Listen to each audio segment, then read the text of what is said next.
many of you following this series must be wondering, brother, why are you doing multiple videos on this topic? Well, it is necessary to point out the many misinterpretations that have been taught for the past 16 to 1700 years. I seek to help people understand that the law and commandments are still applicable to our lives. However, the exception being we do not sacrifice anymore for atonement of sin. Most, if not all, sacrificial ordinances and temple observances have been removed because Yahshua is the propitiator of man's iniquity. I've illustrated biblically and read to you historical sources indicating these facts.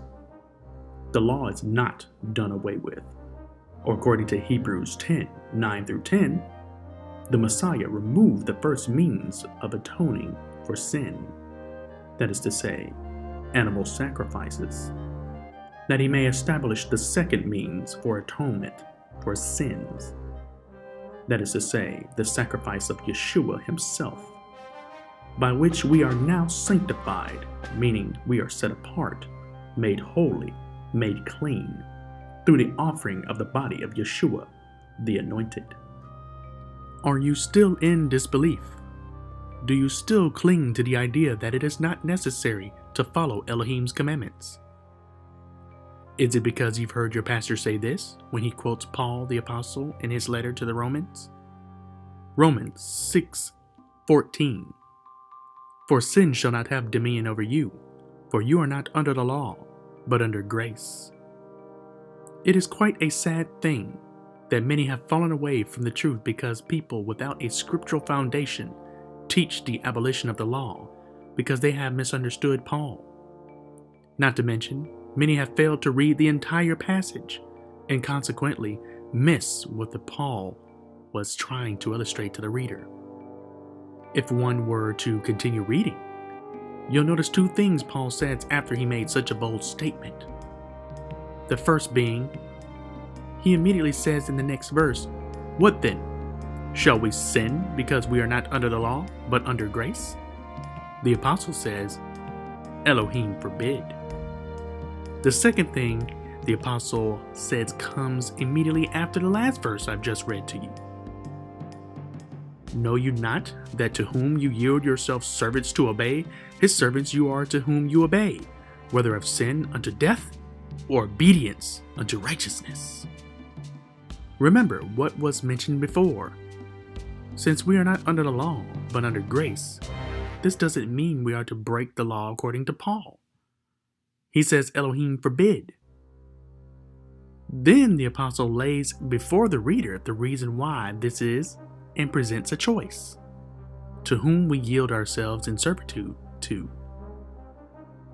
Whether to sin, which is breaking the law in disobedience, or whether to obedience unto righteousness. The subject matter is whether one should submit themselves to the law, even though we are not under it, but under grace. And the apostle, Paul, made it abundantly clear that we are to submit ourselves to obedience unto righteousness, while we are under grace. Are you still not convinced? Do you still believe the apostle Paul taught others to forsake the commandments of Elohim? Do you still place your hope on the interpretations of your pastors, who seek to keep their own traditions, rather than what the Almighty put in place for you to follow? Shall I give you another instance where the very apostle they misinterpret and place their hopes in illustrates that we are to submit ourselves to the law of Elohim?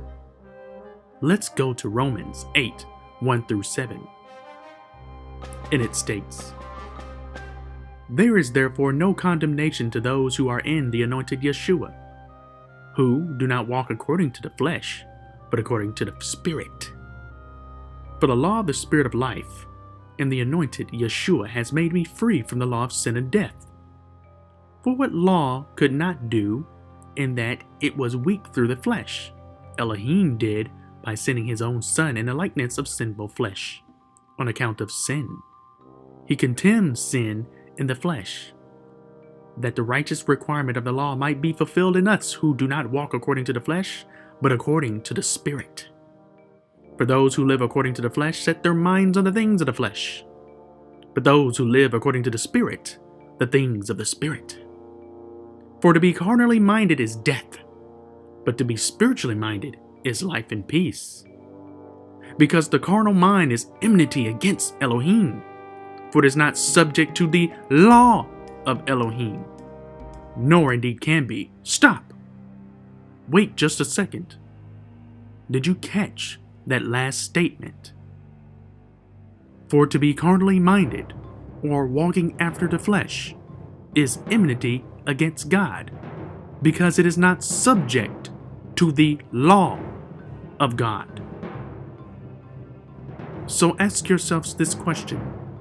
If walking after the flesh and being carnally minded is not subject to the law of Elohim, in contrast, does this mean that walking after the Spirit is subject to the law of Elohim? It most certainly does. Now go back to what we read before, at the beginning of this lesson. Paul says, "Know you not that to whom you yield yourselves servants to obey, his servants you are to whom you obey, whether of sin unto death or obedience unto righteousness."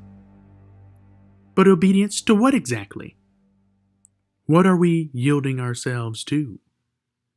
Is it the flesh or the carnal mind, which is not subject to the law of Elohim?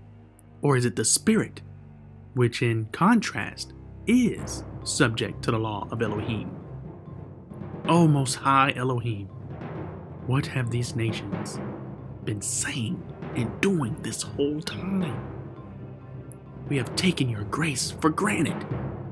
We have taken your Messiah, the grace you have given to us, for granted. We left your word in pursuit of carnality and tradition. Oh, Father Yah, help us.